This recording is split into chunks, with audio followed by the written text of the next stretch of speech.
ఉదాహరణగా ఇంకొక రైమ్ ఇక్కడ తీసుకున్నాం. మీరు చాలా జాగ్రత్తగా గమనించండి. ఇందాక చెప్పాను కదా, ట్వింకిల్ ట్వింకిల్ లిటిల్ స్టార్, అది ఎందుకు పెట్టారు అక్కడ, కుర్రాడు ఏంటి నేర్చుకున్నాడు, మనం ఏంటి నేర్చుకోవాలని చెప్పాను అక్కడ. అలాగే ఇప్పుడు జాగ్రత్తగా చూస్తే కొన్ని చోట్ల బిఏ అని ఉండొచ్చు, నేను వచ్చి బా అని దానికి కొంచెం సౌండ్ ఎక్కువ రావడానికి హెచ్ పెట్టాను అక్కడ. But not confuse. Baa baa black sheep ఏది, బా బ్లాక్ షీప్. ఇందాక చెప్పాను కదా, twinkle twinkle little star, the same thing stands over here, అంటే ది సేమ్ థింగ్ అక్కడ. Have you any wool, have you any wool, ఇదేంటిది? Question form. ఎట్లాగ మనం question వేయాలి? మనం క్వశ్చన్ హ్యావ్తో వేసుకోవచ్చును, ఈజ్తో వేసుకోవచ్చును, యామ్తో వేసుకోవచ్చును, డూతో వేసుకోవచ్చును, విల్తో వేసుకోవచ్చును, కెన్తో వేసుకోవచ్చును, మేతో వేసుకోవచ్చును, మైట్, వుడ్, కుడ్, షుడ్, వీటన్నిటితో కూడా క్వశ్చన్ వేసుకోవచ్చును. డిడ్, హ్యాజ్, హ్యాడ్తో కూడా క్వశ్చన్ వేసుకోవచ్చును. క్వశ్చన్ అంటే ఉత్తి వై, హౌ, వాటు, హూ, హూము, విచ్, ఇవే క్వశ్చన్స్ కావు. ఇది కూడా క్వశ్చనే అని మనకి చెప్పబడింది. ఎక్కడ చెప్పబడింది? నర్సరీ క్లాసులో చెప్పబడింది. కుర్రాడికి మనం ఓన్లీ చదివించేస్తున్నాం, ఏమంటే అక్కడ చదివించడమే కావాలి, కానీ మనం అది నేర్చుకుంటున్నామా? మనం కూడా అది అక్కడ అలా రిస్కార్డ్ చేసి పారేస్తున్నాం.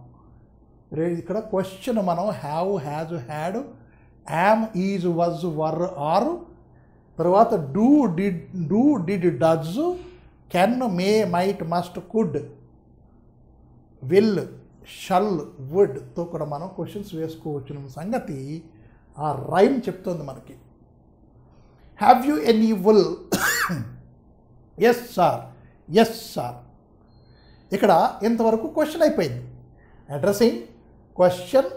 Now here again answering, yes sir, yes sir. చూడండి ఇక్కడ ఎంత రెస్పెక్ట్ఫుల్గా స్టూడెంట్ ఈస్ టాకింగ్ అబౌట్. ఈ బాబాని అడిగాడు, ఈ బాబా how it has been replying whatsoever, whether it is a black sheep or whatsoever, it is replying. While replying మనం ఎంత జాగ్రత్తగా రిప్లై ఇవ్వాలి, ఎంత రెస్పెక్ట్ఫుల్గా రిప్లై ఇవ్వాలి. Yes sir, yes sir, 3 bags full అని చెప్పబడింది ఆన్సర్. నాదా అవునండి, అవునండి, అవును సార్, నా దగ్గర ఊలు ఉన్నది, 3 బ్యాగుల నిండా పువ్వులు ఉంది అని చెప్పింది. ఓకే, అదంతవరకు ఆన్సర్ అయిపోయింది. కానీ ఇక్కడ ఉన్న మాటల ఆట ఏంటి చెప్పాను కదా, మాట్లాడుకుందామని. ఇక్కడ మాటల ఆటే కదా ఇది. ఈ మాటల ఆట ఏంటో కొంచెం చూస్తే ఇక్కడ వుల్ ఎట్లా చదువుతున్నామో అలాగే ఇక్కడ ఫుల్ అనేది కూడా అలాగే చదవాలి అని చెప్పబడింది. దీనికి దీర్ఘం తీయకూడదు, ఎందుకంటే ఇక్కడ దీర్ఘం లేదు కాబట్టి. ఎక్కడ WOOL వచ్చినా సరే దాన్ని వుల్ అనే చదవాలి అని ఒక మాటల ఆట అక్కడి నుంచి మనకు అలవాటు చేశారు. అది మనం చూడాలి. అంటే ఏంటి? ఇప్పుడు రెండో సంగతి ఏం చెప్పాను మాటలాటలోను. మొదటి సంగతి మనం మాటలని వరుసగా పేర్చి వాక్యాలు తయారు చేసుకోవచ్చును. ఆ వాక్యాల్లో ఎన్ని ప్రకారాల వాక్యాలు ఉన్నాయో చూసుకున్నాము, ఎలా తయారు చేసుకోవడం చూసుకున్నాము, పెద్దలా చేయడం కూడా ఒకసారి చూశాను. ఇవన్నీ మనం ఒకసారి అనుకోవడానికే, నెమరు వేసుకోవడానికే, మనకు తెలుసు ఇదంతాను నెమరు వేసుకోవడానికే చెప్పాను. నెమరు వేత అంటే రెనిసెన్స్, జస్ట్ ఒక రిమెంబరెన్స్, ఒక రిమైండింగ్, రికలెక్షన్, అది మనం చేసుకున్నాం. చేసుకున్న తర్వాత ఇవన్నీ చూసిన తర్వాత అంటే మనకి ఎప్పటి నుంచి ఈ వాక్యాలు ఎట్లా వచ్చాయి, మాట్లాటలు ఎట్లా వచ్చాయి, ఎక్కడి నుంచి వచ్చాయి, అన్నిట్లో మనం ఇవన్నీ చూపిస్తాను మీకు. ఇప్పుడు నర్సరీస్ అన్ని I will show you whereupon we are studied with the full grammar over there. అంటే గ్రామర్ వేరే మనం చెప్పుకోక్కర్లేకుండానే అక్కడి నుంచి చెప్పబడింది. కానీ మన bad luck we are again reading grammar అక్కర్లేదు, గ్రామర్ పక్కన పెట్టేసేయండి. పెట్టేసి మన జ్ఞానాన్నే మనకు తెలిసిన జ్ఞానాన్నే, మనకి ఏమి తెలుసునో దాన్నే మనం చూసుకుంటే మనకు బిల్డింగ్ అప్ అయిపోతుంది. మన talking capacity will increase only when we look back in to what we learned through these many years right from the nursery. Right. ఇప్పుడు ఇక్కడ 2 గాడిలు మనం ఏం నేర్చుకున్నాం, ఇక్కడ పదాలు ఎట్లా పలకాలి, ఎట్లా అడ్రస్సింగ్ చేయాలి అని ఒక మాట్లాట నేర్చుకున్నాం. ఇందాకలేమొచ్చి మనం ఎలాగ ఎక్స్ప్రెస్ చేయాలి మన భావాలని అని మనం నేర్చుకున్నాం. ఇప్పుడు ఈ రైమ్లోనూ క్వశ్చన్ ఎట్లా వేయాలి అని మనం నేర్చుకున్నాం మాట్లాట. అదే కాదు, కొన్ని వర్డ్స్ రైమింగ్ వర్డ్స్ అని ఉంటాయి. ఆ రైమింగ్ వర్డ్స్ మనం ఎట్లా చదవాలి ఒకే విధంగా. క్రిందటి నర్సరీ పోయంలోనూ మనం ఏం చెప్పుకున్నాం, వుల్ అండ్ ఫుల్. అవి రైమింగ్ వర్డ్స్ అని చెప్పుకున్నాం. మాటలాట, చిన్న ఆట నేర్చుకున్నాం.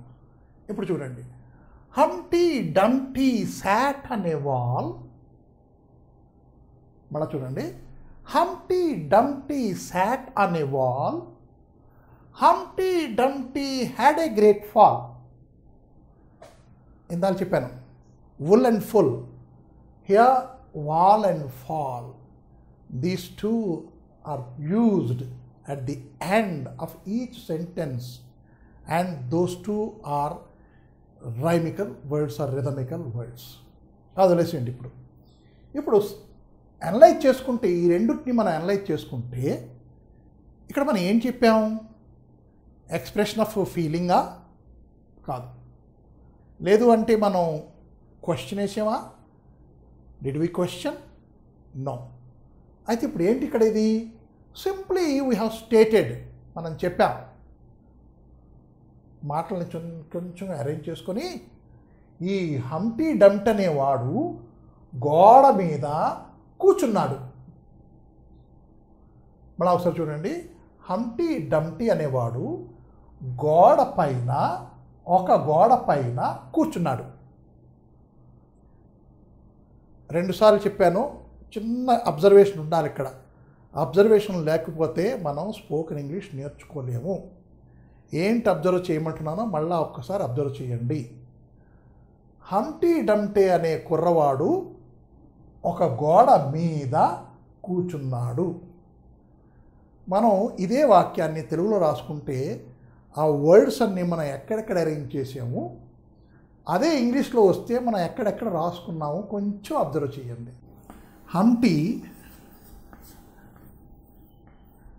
డంప్టీ ఒక గోడ పైన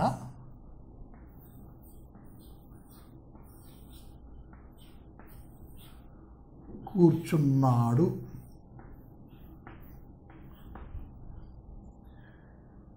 ఇక్కడ ఈ హంటీ డంప్టీ ఇదే జాగాలో ఉన్నాయి, మొదటి స్థానంలో ఉన్నాయి. రెండో స్థానంలో క్రియ వచ్చింది ఇక్కడ, కానీ మనం ఇక్కడ క్రియ పెట్టుకోలేదు. ఎక్కడ కూర్చున్నాడు అన్నది ఇక్కడికి వచ్చేసింది. తర్వాత ఎక్కడ? ఒక గోడ పైన. ఏం చేస్తున్నాడు? కూర్చున్నాడు. మన తెలుగులో ఒక వాక్యం తాలూకా ఘటన ఎలా ఉంటుంది అంటే, దాని తయారీ ఎట్లా తయారు చేస్తాం, మాటల ఆట వాక్యం వచ్చేసరికి ఎట్లా చేస్తామంటే, చేస్తున్నవాడు మొదట, ఎక్కడ చేస్తుంది రెండోసారిగా, ఏం చేస్తున్నాడు మూడో స్థానంలో ఆక్రమించుకుంది. అది ఎక్కడికి వచ్చేసరికి మనం ఏం చేస్తున్నాం, ఆ శాట్ అన్నది ఈ రెంటి మధ్యకి పట్టుకొచ్చాం. ఆ కూర్చున్నవాడు. ఇప్పుడు తెలుగులో చదువుకో, హంటీ డంప్టీ కూర్చున్నాడు ఒక గోడ పైన అంటే వాడికి అర్థం కాదు.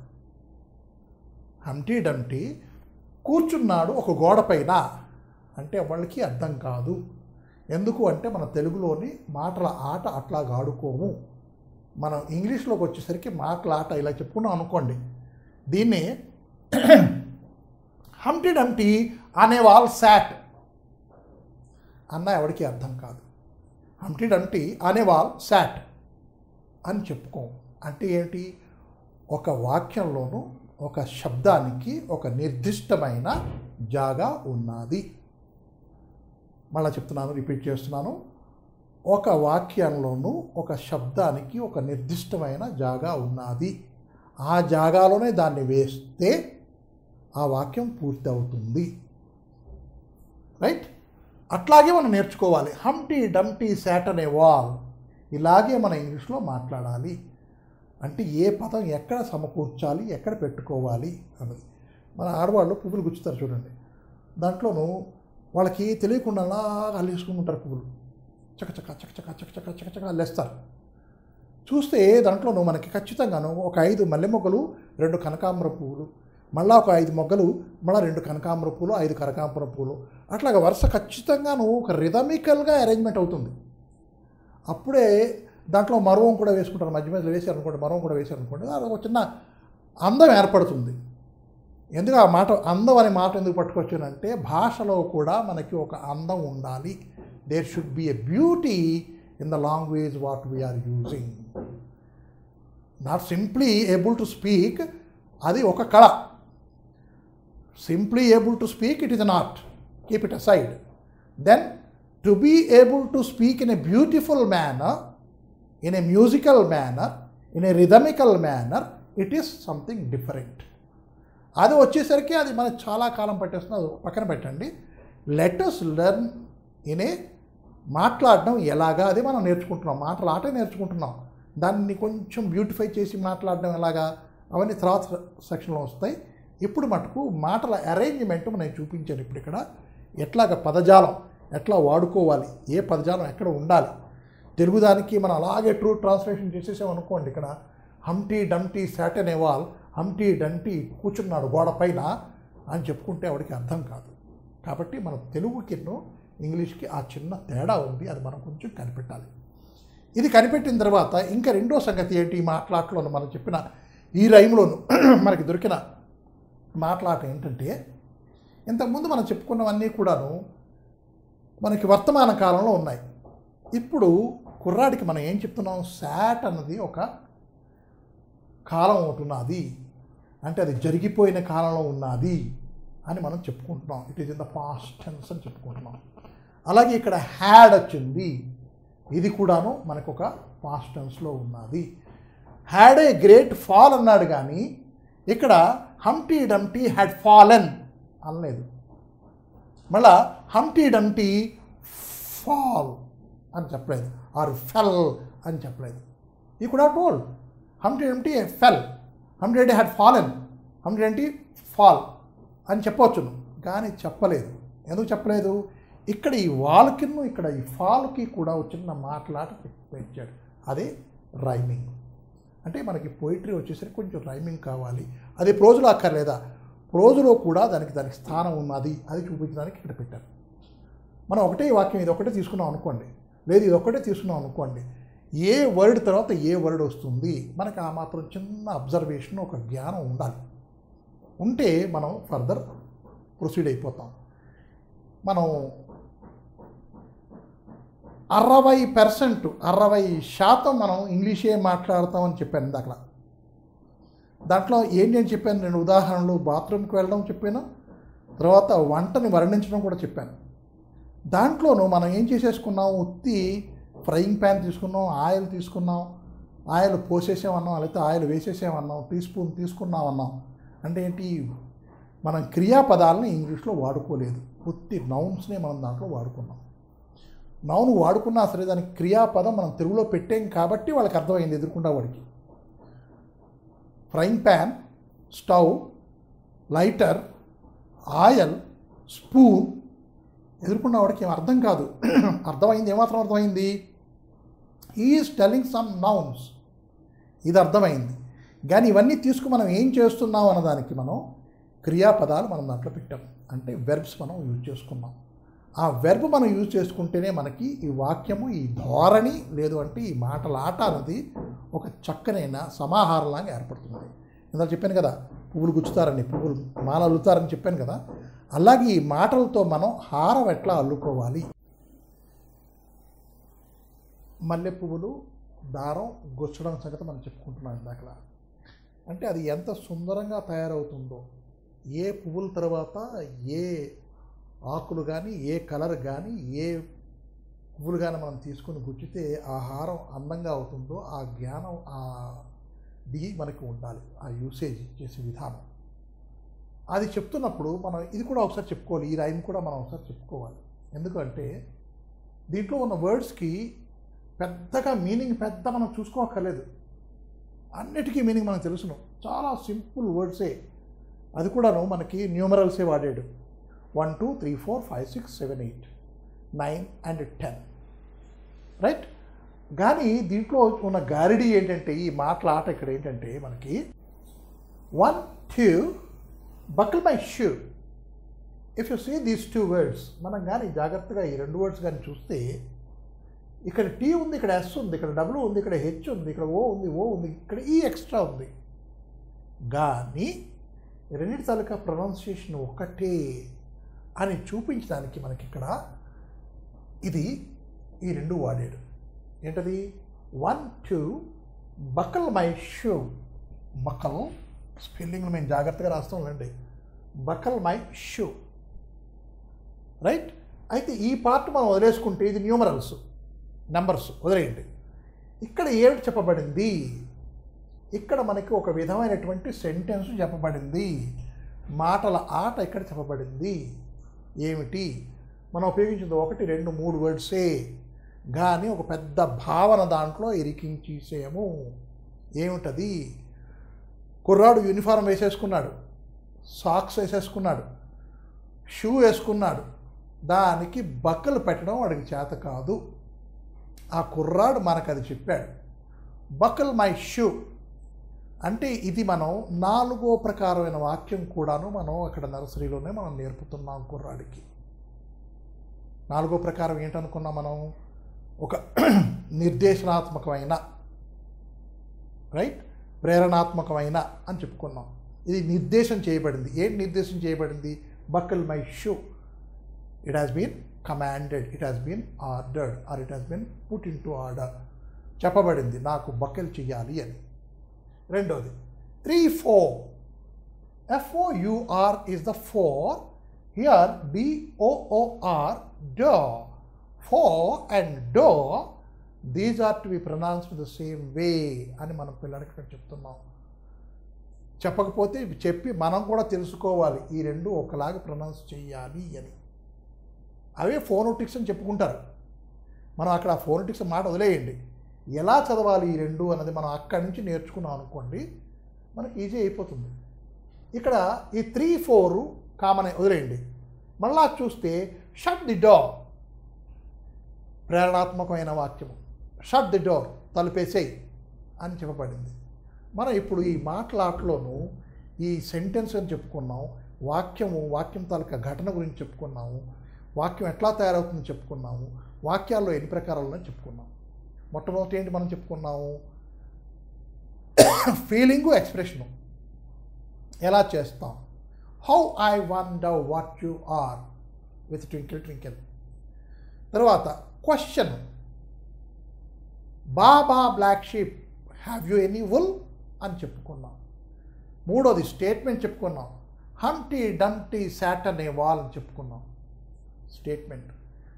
నాలుగోది ప్రేరణాత్మకమైనది, shut the door or buckle my shoe or if you come here pick up sticks or here lay them straight అని మనం చెప్పుకున్నాం. అంటే కొన్ని వాక్యాలు మనం ఇలా కూడా తయారు చేసుకోవచ్చును, ఇట్లా కూడా మాట్లాడవచ్చును. చాలా తక్కువైన శబ్ద వరలతోనూ ఉపయోగించి మనం ఎంత జాగ్రత్తగా మాట్లాడవచ్చును అన్న సంగతి మనకి ఆ రైమ్స్ నుంచి మనం తెలుసుకోవాలి. అందుకు ఆ రైమ్స్ అనేది మీకు ఇక్కడ పట్టుకొచ్చాను. ముందస్తుగా మనం మొదలెట్టినప్పుడు వాక్యము ఎన్ని పదాలతో మనం వాక్యం తయారు చేయవచ్చునని చెప్పాను, ఎలా పొడుగు చేసుకోవచ్చునని కూడా చెప్పాను. కానీ ఇప్పుడు మనం చెప్పుకునేది ఏంటంటే, ఒక వాక్యం ఇచ్చిన తర్వాత దాన్ని మనం ఇంకో విధంగా చేయవచ్చునా, ఇంకో విధంగా మాట్లాడవచ్చునా. ఆ మాట్లాడేటప్పుడు మనం ఏమేమి మెళుకులు తీసుకోవాలి. మెళుకువలు అంటే tips, small tips, techniques. How technically we can speak about, what are the techniques we have to impart within ourselves to bring about good English అని, రైట్? అవి ఏంటో కొంచెం తెలుసుకుందాం. కొంచెం దానికి కూడా రాసి ఇక్కడ మీకు ఉదాహరణలు చూపిస్తాను. ఇలా చెప్పుకుంటూ వెళ్తే ఈ రైమ్లన్నీ చూసుకుంటే మీరు ఇప్పుడు జాగ్రత్తగా రైమ్లన్నీ చూడండి, ఒకటే కాదు. దాంట్లో pussy cat where have you been అని ఉంది, రైట్?